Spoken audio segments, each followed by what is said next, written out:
बिस्मिल्लाहिर्रहमानिर्रहीम। अस्सलाम वालेकुम नाज़रीन, क्लिनिक ऑनलाइन के साथ आपका मेज़बान डॉक्टर शहजाद हज़मी मोहम्मद हाजिर खिदमत है। एक नए प्रोग्राम, एक नए मौजू और एक नए मेहमान के साथ। नाज़रीन, अच्छी सेहत के लिए पूरे जिस्म का हर चीज़ का काम करना बहुत ज़रूरी है। और इस जिस्म में अल्लाह ताला ने सर के बाल से लेके पाँव के नाखून तक जितनी चीज़ें बनाई हैं ना, बहुत काम की चीज़ें बनाई हैं। लेकिन इसमें भी फिर ये है कि होता है ना दुनिया में थोड़ा सा कि कुछ VIPs होते हैं, कुछ VVIPs होते हैं। तो हमारे जिस्म में भी ऐसा मामलात हैं कि कुछ ऐसे आज़ा हैं, कुछ ऐसे ऑर्गन्स हैं कि जिनके ऊपर ज़िंदगी का दारो मदार होता है, जिसमें आपका दिमाग है, दिल है, जिगर है, गुर्दे हैं, फेफड़े हैं, आपके डाइजेस्टिव सिस्टम है। कि अगर ये वो इम्पॉर्टेंट ऑर्गन्स हैं कि अगर इनको कुछ हो जाए, फॉर एग्ज़ाम्पल अगर आपकी आँख में कुछ हो जाएगा तो आप देख नहीं सकेंगे, कान में कुछ हो जाएगा तो आप सुन नहीं सकेंगे, लेकिन आप ज़िंदा रहेंगे। लेकिन अगर आपके दिल को कुछ हो गया, आपके जिगर को कुछ हो गया, आपके गुर्दे को कुछ हो गया, तो फिर मसले मसाइल हो जाते हैं। और अगर किसी काम में रुकावट हो, आम ज़िंदगी में भी आपको पता है कि कोई भी काम हो रहा हो, उसमें कोई रुकावट डाल दे या कोई रुकावट आ जाए तो बड़े मसले मसाइल होते हैं। लेकिन अगर ये मसले मसाइल किसी पत्थरी की वजह से, रुकावट की वजह से हो, तो आप सोचें कि वो प्रॉब्लम भी है और उसकी तकलीफ़ भी है। तो आज हम बात करेंगे, जब पत्थरी की बात आती है तो दो तरीके की जिस्म में पत्थरियाँ बनती हैं, एक पित्ते की बनती है और एक गुर्दे की। तो आज हम बात करेंगे गुर्दे की पत्थरी के हवाले से, क्योंकि बहुत सारी आप लोगों की फेसबुक पे डिमांड्स थी और ईमेल्स भी बहुत सारे लोगों की आई हैं कि मल्टीपल, किसी को स्टोन्स हुए हैं, किसी और मुख्तलिफ प्रोसीजर्स भी हुए, लिथोट्रिप्सी भी हुई, उसके बाद भी स्टोन्स हुए जा रहे हैं और उसका फिर दर्द भी होता है और उसके बाद फिर क्या तरीक़ेकार हैं, मुख्तलिफ ऑल्टरनेट ट्रीटमेंट्स भी मार्केट में अवेलेबल होते हैं, वो कितने सक्सेसफुल हैं, इन तमाम बातों में बात करने की कोशिश करेंगे। जैसे कि आपको पता है कि इस वक्त हम बराह रास्त मौजूद हैं, आप भी शरीक हो सकते हैं अपने सवाल अपने शुरू को शुरुआत के साथ। नंबर है 35305777 और 79। कराची से बाहर के व्यूअर्स नंबर डायल करने से पहले डायल करें 021। आइए आज के मेहमान से तारुफ़ कराता हूँ। अगर हम बात करते हैं, क्योंकि हमारे मेडिकल साइंसेस में मसला ये है कि अब हर चीज़ के अलग अलग डॉक्टर्स हैं, क्योंकि आज़ा इतना सा होता है, ऑर्गन इतना सा है, लेकिन उसके अंदर बहुत सारी जो है ना बीमारियाँ होती हैं। उन तमाम बीमारियों को डील करने के लिए और ख़ुसूसन गुर्दे की बीमारी के लिए दो तरह के डॉक्टर होते हैं। एक होते हैं नेफ्रोलॉजिस्ट जो कि फिजिशियन होते हैं, दूसरे होते हैं यही जो मामला आपका एक्सक्रीटरी सिस्टम का है, जिसमें गुर्दे, यूरेटर, ब्लैडर, यूरेथ्रा शामिल है, उसके जो सर्जन होते हैं उनको हम यूरोलॉजिस्ट कहते हैं। तो आज हमारे साथ head of urologist department Liaquat national hospital doctor Aziz Abdullah साहब मौजूद हैं। डॉक्टर साहब जो हैं, इनसे मेरा बहुत पुराना साथ है और आज बहुत दिनों बाद 2005 के बाद आज मेरी इनसे मुलाकात हो रही है। और समझ लीजिए कि पाकिस्तान में जितने अच्छे यूरोलॉजिस्ट हैं, ज़्यादातर के टीचर तो डॉक्टर साहब ही हैं। डॉक्टर साहब इज़ अ वंडरफुल पर्सन, आज हमारे साथ मौजूद हैं, बहुत ज़्यादा खिदमात हैं यूरोलॉजी के हवाले से। अस्सलाम वालेकुम सर, कैसे मिजाज हैं? खुदा की शुक्र। टाइम कैसे गुजर गया, टाइम पता ही नहीं चलता है ना। 2005 और आज हम 2011 एंड हो रहे एंड हैं। ऑफ और 2011 भी अब देखें कितनी, एक पूरा साल इतनी आसानी से गुजर गया, पता ही नहीं चला, ज़िंदगी इसी को कहते हैं, है ना। पता नहीं कल तक यही ज़िंदगी इसी तरह गुजर जाएगी। डॉक्टर साहब ये बताइए, ये जो गुर्दे की पत्थरी है जी। क्यों बनती है, क्या असबाब हैं ये? इसमें एक तो सबसे पहली बात है कि इसकी जो एग्जैक्ट वजह किसी को नहीं पता। ये कॉम्बिनेशन मुख्तलिफ वजूहात मिलकर पथरी का सिलसिला शुरू होता है। अब हमारे यहाँ सबसे बड़ी जो है मौसम, गर्म मौसम है, इसकी वजह से होता है। दूसरा पानी का कम इस्तेमाल, तीसरा इन्फेक्शन, और चौथा जो है पानी, हम ये जो खारा पानी या जो कुएं का पानी होता है जिसमें मिनरल ज़्यादा होते हैं, तो इसकी ये भी एक वजूहत है। देखा ये गया है कि इन सब का कॉम्बिनेशन बन के पथरी बनने का सिलसिला शुरू होता है। अच्छा, तो ये बताइए कि जेनेटिक भी होता है, फैमिली में रन करता है? जी, कि फैमिली का भी एक हिस्सा है कि बाज़ ख़ानदानों में, बाज़ लोगों में पत्थर बनते हैं, ज़्यादा बनते हैं। बाज़ दफ़ा पैदा हुए बच्चे के भी पत्थर होते हैं। अच्छा, पैदाइशी तौर पे भी भी है। होता है। डॉक्टर साहब ये बताइए कि अगर किसी के पथरी बन रही है, तो ये पथरी जो है मतलब एक ही तरह की होती हैं या इसके मुख्तलिफ किस्में? नहीं, ये इसकी केमिकल कंपोजिशन कह लें, अक़सात जो है बहुत मुख्तलिफ किस्म के हैं, जिसमें सबसे ज़्यादा कॉमन जो कैल्शियम ऑक्सलेट है, उसके बाद फिर 5 ट्रिपल फॉस्फेट, मुख्तलिफ यानी केमिकल कंपोजिशन होती हैं। यूरिक एसिड है, ज़ैंथीन है, प्यूरिन्स मेटाबॉलिज्म के हैं, उनकी वजह से भी होती हैं। अच्छा, इसमें अगर किसी को पथरी बन रही है तो कि अब जब पथरी बन जाएगी तभी कोई अलामात होती हैं या शुरू से कुछ अलामात भी होती हैं इसकी? नहीं, शुरू से अनफॉर्चुनेटली पता नहीं चलता है। आमतौर पर जब पथरी बन जाती है, जब उन्हें तकलीफ़ होता है, जब पता चलता है। बाज़ दफ़ा लोग आते हैं, बड़े बड़े गुर्दे में पत्थर पड़े हुए हैं, लेकिन उनको तकलीफ़ नहीं होती। नहीं होती। पता जब चलता है जब गुर्दे फेल हो रहे होते हैं उनके। अच्छा, मतलब इसमें अमूमन देखा है कि पथरी का जो दर्द होता है ना जी, वो जिसको जब दर्द होता है होता भी बड़ा ख़तरनाक है, ठीक है ना जी। तो वो भी हर पत्थर की वजह से इतना दर्द हो सकता है? आमतौर पर पथरी का दर्द जब होता है जब पथरी मूव करती है या रुकावट करती है। देखा ये गया है कि छोटे पत्थर जो है उनकी प्रेजेंटेशन या वो जल्दी होती है। किसी के अगर बड़ा पत्थर बना हुआ है, वो गुर्दे के कोने में पड़ा हुआ है, कोई रुकावट नहीं कर रहा है और हिल नहीं रहा है, तो वो दर्द भी नहीं करता। दर्द नहीं करता? दर्द नहीं करता। लेकिन अगर उसको ट्रीट ना करवाया जाए तो उससे नुकसान क्या हो सकते हैं? उससे गुर्दा फेल हो सकता है, गुर्दे को ख़राब कर देता है। वो बढ़ता जाएगा, जो गुर्दे का नॉर्मल टिश्यू है उसको दबाता जाएगा, डैमेज करता जाएगा, रिप्लेस कर देगा। ओके, तो अब ये बताइए जो पथरियाँ फंस जाती हैं जी, उसका क्या करते हैं? मतलब अच्छा, उसका जो दर्द होता है अमूमन अगर आपके दर्द पीछे सीधे हाथ की तरफ हो तो सीधे हाथ पे अमूमन अपेंडिक्स भी होता है। जी, तो सम टाइम वो जो दर्द होता है वो बड़ा मिक्स हो जाता है। जी। ये है सीधे हाथ पर अपेंडिक्स का दर्द, लेकिन इसकी जो किडनी स्टोन होते हैं इनकी बड़ी टिपिकल हिस्ट्री होती है। मसलन कि एक जैसे है, आमतौर पर आता है कि एकदम दर्द शुरू होता है, शिद्दत का दर्द शुरू होता है। इतना शिद्दत दर्द होता है तो पेशेंट बैठ नहीं पाता है। आमतौर पर ये होता है बिस्तर में लोटें लगा रहा होता है, करवट यानी कंफर्टेबल किसी तरह भी नहीं हो सकता है। दर्द की शिद्दत फिर एक जगह से दूसरी जगह मूव करती है। जबकि अपेंडिक्स का दर्द होता है पेट के बीच में शुरू होता है और पेट के कोने में सीधे हाथ के नीचे चला जाता है और वहीं लोकलाइज हो जाता है।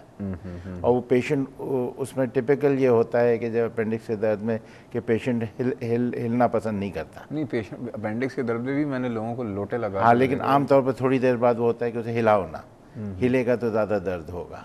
इसमें यह है कि वो किसी तरह कंफर्टेबल नहीं हो पाता, हर तरह करवट बदलने की कोशिश कर रहा होता है। अच्छा डॉक्टर साहब, आज आपसे बहुत दिनों बाद मुलाकात हुई, तो इसी तरह आज हमारी बहुत ही पुरानी एक मतलब कॉलर भी हैं, व्यूअर भी हैं, मेरे लिए तो मेरी वालदा जैसी हैं, मिसेस शरीफ। अस्सलाम वालेकुम मिसेस शरीफ, कैसी हैं आप? अस्सलाम वालेकुम। वालेकुम सलाम। कैसी हैं आप? ठीक ठाक हैं? अल्लाह का शुक्र। कैसी तबीयत है आपकी? बस अल्लाह का शुक्र चल रहा है। ये अल्लाह का शुक्र है, चल रहे हैं तो बड़ी बात है। पाकिस्तान भी चल रहा है, आप भी चल रही हैं, ये अल्लाह का बहुत करम है। मैं बहुत दिनों बाद देख रही, बस वो साफ क्लियर नहीं आता हमारा प्रोग्राम। क्यों? तो पता नहीं क्या चक्कर है, ये हेल्थ चैनल साफ नहीं आता। हेल्थ चैनल साफ नहीं आता, ओके। ये केबल वाले जो है, हमारे केबल वाले भाई की जो है करम नवाजी हैं। ये तो इनकी करम नवाजी, क्या कर सकते हैं। जनाब क्या पूछना चाहेंगी आज आप? ये पूछना चाह रही, किडनी की पस्सी एक दफा कहते निकल जाती, किडनी में से निकल जाती है, गॉल ब्लैडर में से नहीं निकलती, मगर ये कि दोबारा भी हो जाती है क्या? ये उसका फिर क्या इलाज है? ऑपरेशन है या कुछ दवा से मेडिसिन? ठीक है, बिल्कुल जी, बिल्कुल, बहुत अच्छा सवाल है। अपना बहुत ख्याल रखिएगा, बहुत बहुत शुक्रिया आपकी कॉल कर। डॉक्टर साहब ये बताइए, पथरी जो है अब अगर किसी को हो तो क्या इसको जो है डायग्नोस कैसे करेंगे? देखिए, आमतौर पर जैसे पेशेंट आपने बताया कि दर्द के साथ आता है, तो सबसे आसान और सिंपल इन्वेस्टिगेशन इस वक्त जो है वो अल्ट्रासाउंड है। आमतौर पर अगर पथरी रीजनेबल साइज़ की है तो अल्ट्रासाउंड, अच्छा अल्ट्रासाउंडोलॉजिस्ट उसे पिक कर लेता है। वो किडनी की आमतौर पर, बाज़ दफ़ा पथरी अगर गुर्दे की नाली में है तो फिर अल्ट्रासाउंड में दुश्वारी होती है, क्योंकि आंतें होती हैं, गैस होती है, पिक नहीं होती। उस सूरत में फिर एक्सरे वगैरह कराना पड़ता है। सादा एक्सरे से भी हो जाता है, बाज़ दफ़ा सादे एक्सरे से ना हो तो फिर और एक्सरे जैसे IVU है या CT स्कैन कराना पड़ता है, जिससे पता चलता है कि ये क्या है, तशख़ीस करने के लिए। लेकिन सबसे बेसिक इन्वेस्टिगेशन जो सबसे पहले कराई जाती है वो अल्ट्रासाउंड है। अल्ट्रासाउंड है जी। डॉक्टर साहब ये बताइए कि पथरी डायग्नोस हो गई है, कोई तरीक़ेकार नहीं है कि कोई दवा दे दें तो पथरी निकल जाए? देखिए, पथरी जो है वो दवा ऐसी कोई नहीं है जो पथरी को निकाल दे। इस बात पर लोग बहुत मुझसे डिस्प्यूट करेंगे, लेकिन जो साइंस है, जो मेडिकल साइंस है, वो ये कहती है कि पथरी घुलाने वाली कोई दवा नहीं है।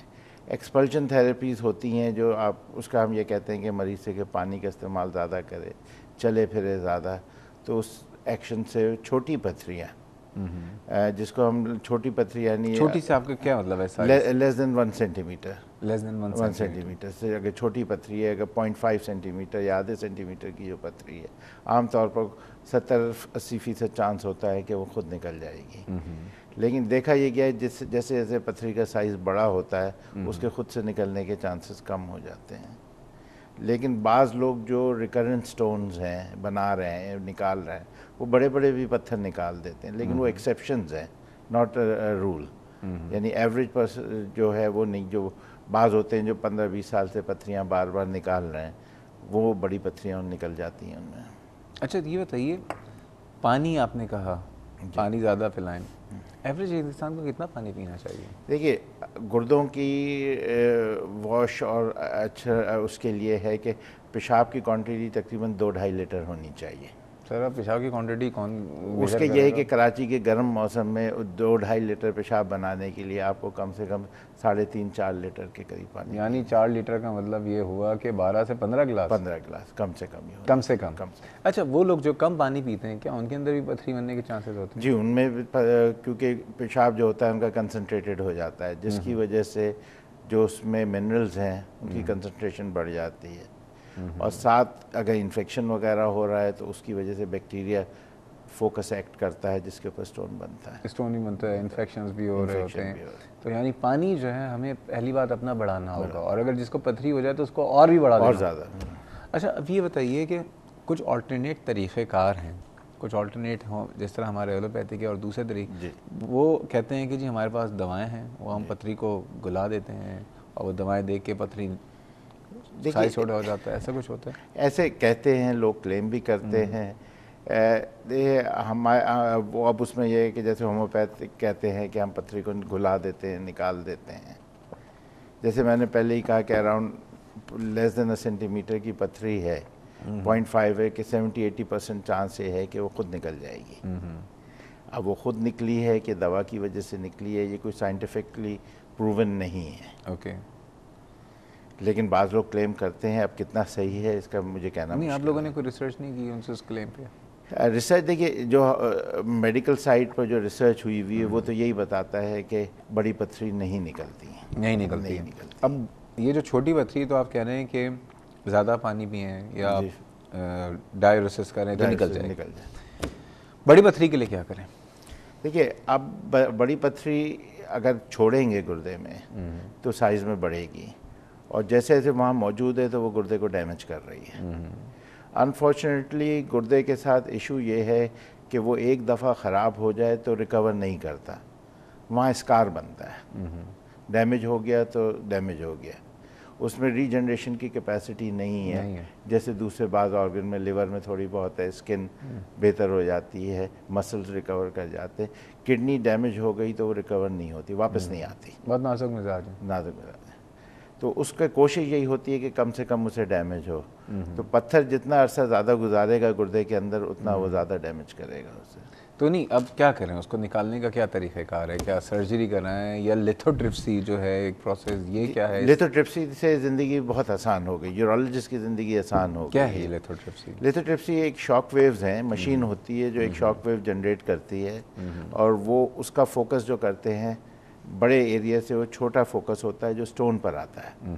तो जिस्म से जब गुजर रहा होता है तो उसकी एनर्जी डाइल्यूटेड, कंसनट्रेटेड नहीं होती, तो खाल को, मसल्स को नुकसान नहीं पहुंचाता। उसका फोकस स्टोन के ऊपर करते हैं, तो सारी एनर्जी और जो शुआएं हैं वो पत्थर पर लगती हैं, तो समझे जैसे पत्थर को हथौड़े से मारा है।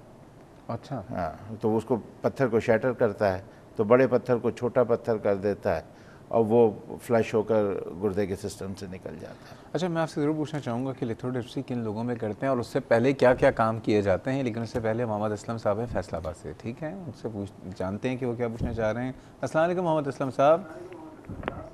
हेलो जी, अस्सलाम वालेकुम। वालेकुम अस्सलाम, खैरियत से हैं आप? ठीक हैं जी। सिर्फ टीवी का वॉल्यूम बंद कर दें तो बड़ी मेहरबानी होगी। बंद कर देती जनाब। अच्छा सर, डॉक्टर अस्सलाम वालेकुम सर। वालेकुम अस्सलाम। हेलो जनाब जनाब। सर, गुजारिश ये है कि मेरी उम्र को 62 के करीब है, माशाल्लाह। तो गुजारिश ये है कि मैं पानी ज्यादा पी नहीं सकता, मुझे 2-2.5 गिलास ही पीता हूँ, गर्मियों में भी 3 गिलास। अगर ज्यादा पीता हूँ तो वो रिफ्लेक्ट हो जाता है, उछाला जैसे उछाला बढ़ के पचता नहीं है ना, पंजाबी में कहते हैं, क्या बढ़ रही है? बाहर को निकल आता है। तो मुझे आज तक वो प्रॉब्लम तो नहीं हुई है। मैंने 1-2 डॉक्टर साहब से बात की, उन्होंने कहा यार तुम्हारी कैपेसिटी इतनी है, तो मैं चाहता हूँ मैं ज्यादा से ज्यादा पानी पीऊँ। क्या पेशाब आपसे लीक हो जाता है? हाँ जी। पेशाब आपके इख्तियार में नहीं रहता, क्या लीक हो जाता है, क्या होता है? पेशाब के बारे में सर? नहीं, आप जो कह रहे हैं पानी जब ज्यादा पीता हूँ तो पच पड़ती है, पच नहीं समझ में आया हमें। नहीं, वो रिफ्लेक्ट होता है सर, वो उछाला जैसे उल्टी वोमिटिंग की शक्ल में ना बाहर को आ जाता है, पचता नहीं, पचना मतलब हजम नहीं। आपको आवाज आ रही है? को जाता है। तो आवाज मैं एमसीआर से कहूँगा, अचानक असलम साहब की आवाज़ गायब हो गई है। असलम साहब। हाँ जी। हाँ जनाब। नहीं, आप जो पानी पीते हैं तो वो पानी बाहर उल्टी की शक्ल में आ जाता है? पानी मतलब वो अंदर फिर वो अब तो मेरी चाहत ही नहीं होती कि मैं पानी ज्यादा पीऊं, तो अगर मैं पीता हूँ तो रिफ्लेक्ट होकर बाहर को निकलना शुरू हो जाता है। बाहर को निकल, अच्छा, वो पार्ट्स ऑफ फूड्स को भी बाहर ले आता है। अच्छा, आपको मत, अच्छा ये बताइए, जब आप खाना खाते हैं हाँ जी, तो खाना आप सही खा लेते हैं या खाना भी आपका बाहर आता है? खाना अगर पानी ज्यादा पीऊं, लिक्विड को चीज पीऊं, तो फिर तो मुझे प्रॉब्लम होती है जी। अगर बगैर पानी के पीऊं तो खाना खा ले तो ठीक है, खाना खा लेते हैं। और ये कितने अरसे से मसला है ये आपको? फिजिकल भी फिट हूँ, मैंने 30-40 साल सर्विस भी की है। माशाल्लाह अब माशाल्लाह। भी कर रहा हूँ, मैं 62 एज है मेरी। नहीं, ये मसला कितने अरसे से है आपको कि आप पानी? सर, ये मेरा ख्याल है काफी मुद्दों से ही है। मेरा प्रॉब्लम तो यही है कि मैं पानी ज्यादा पीना चाहता हूँ ताकि मेरे गुर्दे मुझे वो कभी प्रॉब्लम तो नहीं हुआ कभी। नहीं तो एक वक्त में 2 गिलास ना पिए, एक वक्त में आधा गिलास पी लें। आप एक वक्त में आधा गिलास पानी पी लें। सर, मैं आधा पी लूंगा अगर मैं चाहूँ तो, वक्फे से क्यों, फिर भी नहीं, मेरा जी नहीं चाहता पानी पीने के लिए। जी भी नहीं चाहता? चलें आप देखते हैं डॉक्टर साहब से कि आपका जी जो है वो पानी से क्यों नहीं चाहता, इसका क्या हल है।